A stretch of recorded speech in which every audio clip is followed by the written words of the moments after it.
राज्यसभा सांसद अनिल बलूनी आज हल्द्वानी पहुंचे। उन्होंने कुमाऊं कमिश्नर से कुमाऊं मंडल में आई आपदा की जानकारी ली। आपको बता दें, हल्द्वानी पहुंचे अनिल बलूनी ने कहा कि आपदा से कुमाऊं के नैनीताल को सबसे ज्यादा नुकसान पहुंचा है।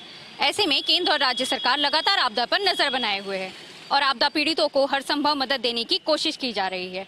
वहीं आपदा पर हो रही राजनीति को लेकर अनिल बलूनी ने कहा कि कम से कम आपदा के समय विपक्षी दलों को राजनीति को पीछे छोड़ देना चाहिए। साथ ही उन्होंने कहा कि नैनीताल में सैकड़ों मकान आपदा की भेंट चढ़ गए हैं। ऐसे में आपदा प्रभावित लोगों को हर संभव मदद दी जा रही है। अनिल बलूनी ने कहा कि केंद्र सरकार लगातार उत्तराखंड सरकार से संपर्क में है और केंद्र से आपदा प्रभावित लोगों को हर संभव मदद दी जाएगी।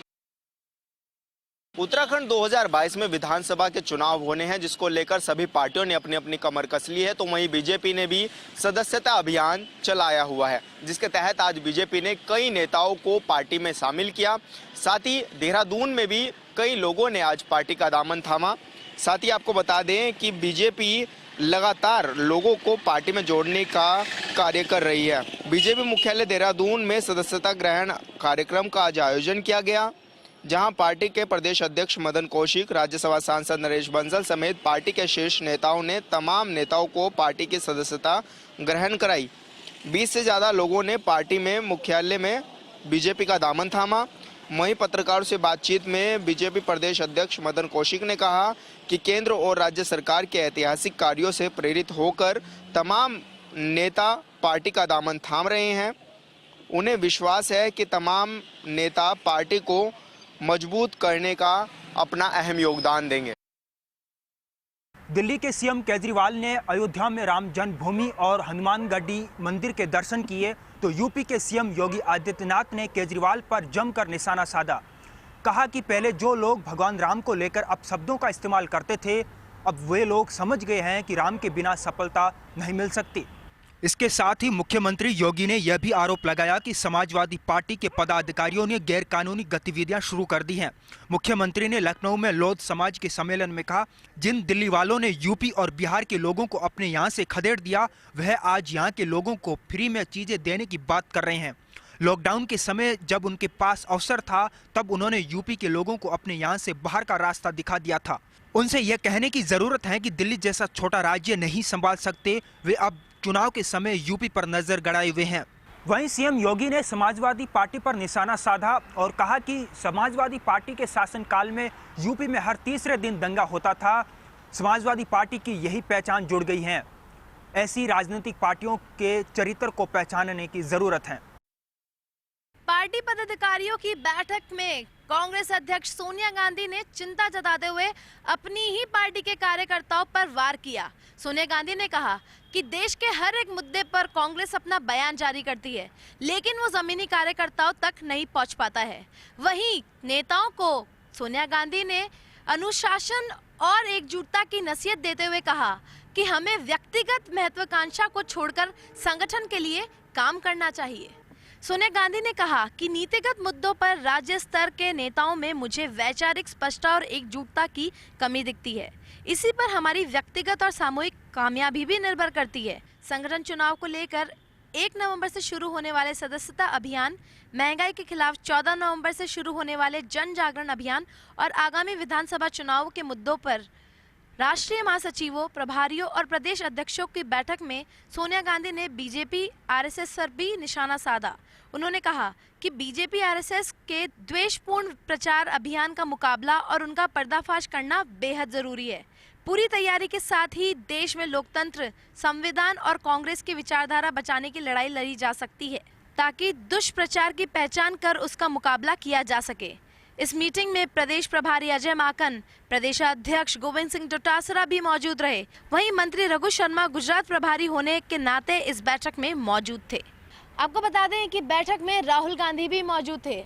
अब देखना ये होगा, जो सोनिया गांधी ने कमियां उभारी है, क्या पार्टी उसके लिए रोड मैप तैयार करती है, और साथ ही जो सोनिया गांधी ने पार्टी कार्यकर्ताओं को नसीहत दी है, क्या उसके बाद अब पार्टी में एकजुटता आएगी। बल्लभनगर उपचुनाव में अब चुनावी रंगत पूरे चरम पर जा पहुंची है। आज बल्लभनगर की कुराबड़ में प्रदेश के मुख्यमंत्री अशोक गहलोत ने जहां विशाल जनसभा को संबोधित किया, तो भाजपा के दिग्गज भी चुनावी मैदान में नजर आए। भाजपा प्रदेश अध्यक्ष सतीश पूनिया और राजस्थान में भाजपा के प्रदेश प्रभारी अरुण सिंह ने जनसभाएं और जनसंपर्क करके पार्टी प्रत्याशी की जीत सुनिश्चित करने की भरसक कोशिश की। बल्लभनगर विधानसभा उपचुनाव को जीतने के लिए कांग्रेस पूरी तरीके से कमर कस चुकी है। इसी क्रम में आज प्रदेश के मुख्यमंत्री गहलोत नामांकन दाखिले के बाद आज दूसरी बार बल्लभनगर विधानसभा में पहुंचे। विधानसभा के कुराबड़ इलाके में मुख्यमंत्री गहलोत ने एक विशाल जनसभा को संबोधित किया और कहा कि महिलाएं अगर तय कर लें तो हर मिशन पूरा करती हैं। सोनिया जी ने प्रीति शक्तावत को सोच समझकर टिकट दिया है। यही नहीं, मुख्यमंत्री गहलोत ने उपचुनाव के तहत कांग्रेस प्रत्याशी को लेकर आम लोगों से अपील की कि वे उन्हें पूरा सहयोग करें ताकि इस इलाके के विकास को लेकर हर संभव कार्य किया जा सके। मुख्यमंत्री गहलोत ने इस मौके पर साफ किया कि कांग्रेस का प्रदेश और देश के विकास को लेकर एक लंबा इतिहास रहा है। कांग्रेस के तमाम बड़े नेताओं ने हर बार देश और प्रदेश के हर संभव विकास की कोशिश की है और इसी कड़ी में प्रदेश की कांग्रेस सरकार लगातार काम कर रही है। यदि इन दोनों उपचुनावों में कांग्रेस प्रत्याशी जीतते हैं तो राज्य सरकार और मजबूत होगी और एक अच्छे तरीके से प्रदेश की जनता की सेवा कर पाएगी। हालांकि सबके बीच मुख्यमंत्री अशोक गहलोत ने मेवल क्षेत्र के कांग्रेसी कार्यकर्ताओं और वोटर्स को साधने की कोशिश की। मुख्यमंत्री ने साफ किया कि हर संभव कोशिश इस पूरे इलाके के विकास को लेकर सरकार की रहेगी। राज्य सरकार ने अपने अब तक के कार्यकाल में शानदार काम किए हैं और आने वाले समय में भी विकास की गंगा प्रवाहित की जाती रहेगी। अजमेर की पॉक्सो कोर्ट संख्या 1 ने सुनाया बड़ा फैसला। नाबालिग मासूम के साथ दुष्कर्म कर उसकी हत्या करने के मामले में सुनाया अहम फैसला। आरोपी को सुनाई फांसी की सजा, वहीं 1,25,000 के अर्थदंड से किया दंडित। अजमेर की पॉक्सो कोर्ट संख्या 1 ने आज एक ऐतिहासिक फैसला सुनाते हुए नाबालिग के साथ दुष्कर्म और फिर जघन्य हत्या के सनसनीखेज मामले में आरोपी को फांसी की सजा सुनाई है। पॉक्सो कोर्ट के न्यायाधीश रतनलाल मूड ने अपने फैसले में टिप्पणी करते हुए कहा कि यह घटना पशुवध के समान है और ऐसे अपराधियों के साथ नरमी बरतना समाज की सुरक्षा के लिए खतरा है। मामला अजमेर जिले के पुष्कर थाने का है। यहाँ की पहाड़ियों में बकरी चराने गई 13 साल की मासूम के साथ उसके ही समाज के परिचित आरोपी सुरेंद्र ने दुष्कर्म किया और बाद में पहचान छुपाने की नीयत से पत्थर और उसका सर कुचल कर हत्या कर दी। वारदात के 12 घंटे के अंदर पुलिस ने आरोपी को गिरफ्तार कर लिया था और महज 60 घंटे के अंदर चालान पेश कर न्यायिक कार्यवाही शुरू की थी। इस मामले में अभियोजन पक्ष की ओर से 20 गवाह और 51 दस्तावेज पेश किए गए, जिनके बाद रिकॉर्ड 4 महीने 4 दिन के अंदर पॉक्सो कोर्ट ने यह ऐतिहासिक फैसला सुनाया।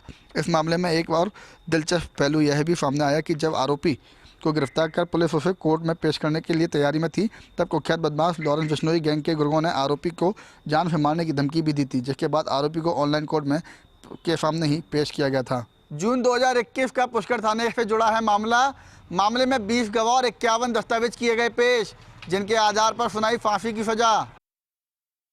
बाल संरक्षण आयोग की अध्यक्ष संगीता बेनीवाल आज बीकानेर दौरे पर रही। यहां पर उन्होंने संभाग स्तरीय बैठक ली, जिसमें जिला कलेक्टर एसपी सहित कई अधिकारी मौजूद रहे। संगीता बेनीवाल ने कहा कि बाल संरक्षण को लेकर गंभीरता बरतें, बालकों के प्रति होने वाले अपराधों को लेकर लापरवाही ना करें। उनका कहना था कि बीकानेर में बाल श्रम और भिक्षावृत्ति के मामले अपेक्षाकृत कम दिखाई दिए, जो निश्चित तौर पर एक संदेश है कि यहाँ पर जिम्मेदारी के साथ काम हो रहा है। साथ ही साथ वो बालिका गृह भी पहुँचे।